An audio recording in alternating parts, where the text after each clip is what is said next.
Has your work been influenced or affected by immigration or other aspects of globalization? Other aspects of globalization, I can say something. For example, one of the aspects of globalization is outsourcing. There's a lot of things outsourced, like the lawyer's preparation work outsourced to maybe developing countries. I've read The World is Flat, so a lot of actually architectural, drawing work is outsourced to India and so on. So interpreting, it's the same. For example, once I interpreted for, I think toner. It's the printing powder for the copiers and printers. So they are having an expo here. So they outsource the interpreting job. They don't bring an interpreter from America to China, but rather they put it online, a certain website, and recruit the local people. So I was one of them. So. Okay, so that means more opportunities to work. Yes, depends on which part of the world you are. Yes.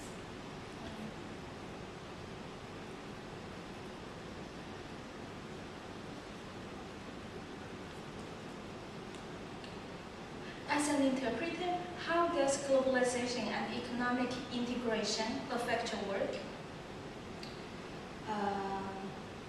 For example, if I'm not an interpreter in the EU, but as I know, a lot of the EU work should be and must be carried out with the interpreter's help.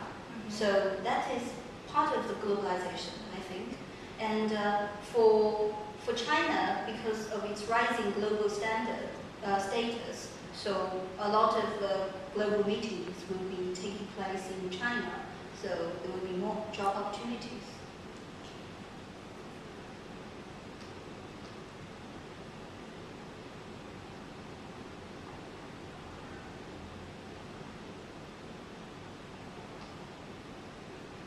Okay, does your practice involve identifying or registering clients' languages?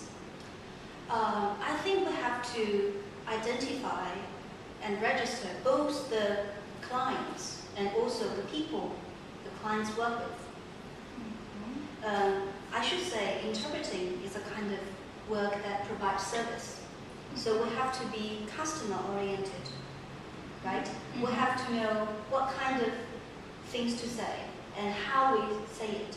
It's like we have to pay attention to the occasion and also maybe the style. The same meaning will transfer differently if we use different languages. For example, if you are in a museum, and it depends how polite you want to be in translation. For example, in Chinese, 不要照片. When you translate, please not use the camera or no photo. So these two total different meanings, different mood. So that's the pragmatic aspect of the language.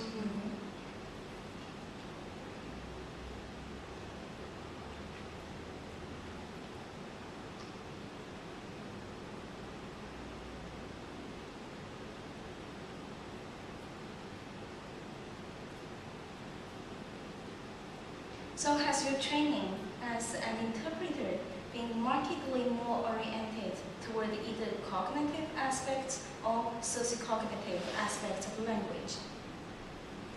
Okay. I think my training, I should say self-training, I think my self-training is more social cognitive than simple cognitive, because my work is involving with people. So there's people and there's social things.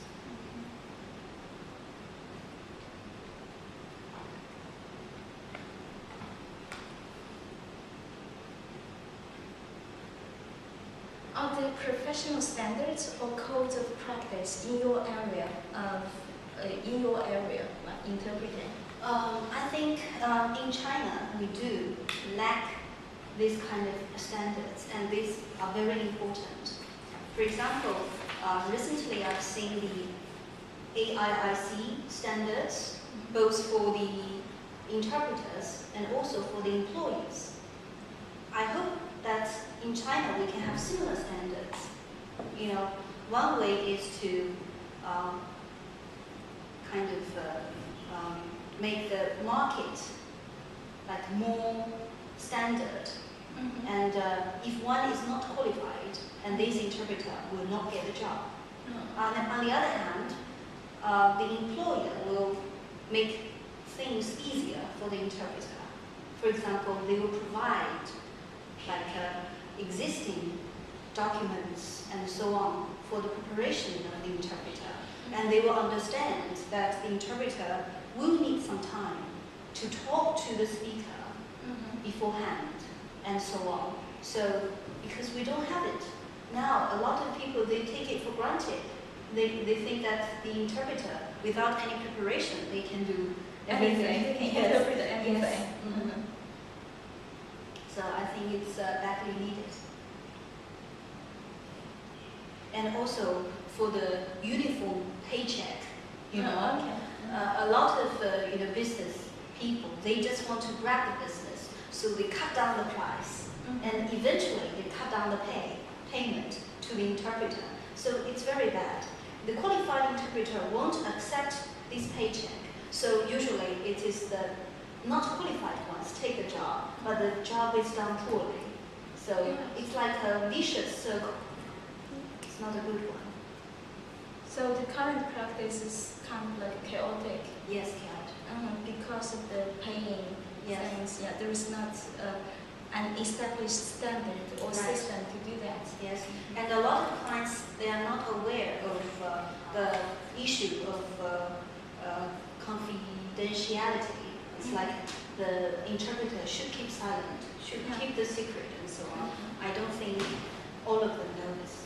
Yeah, so that's professionalism. Yes. I heard of things like you have to, there are certificates for you to get to be in this industry. So don't they have things like if you are interpreters with certain certificates, then you might get this kind of pay? No. No. Okay. So it's not. Okay. I guess we're done. Okay. Great. Thank you very, very much. You're welcome. How long is it? 15 minutes.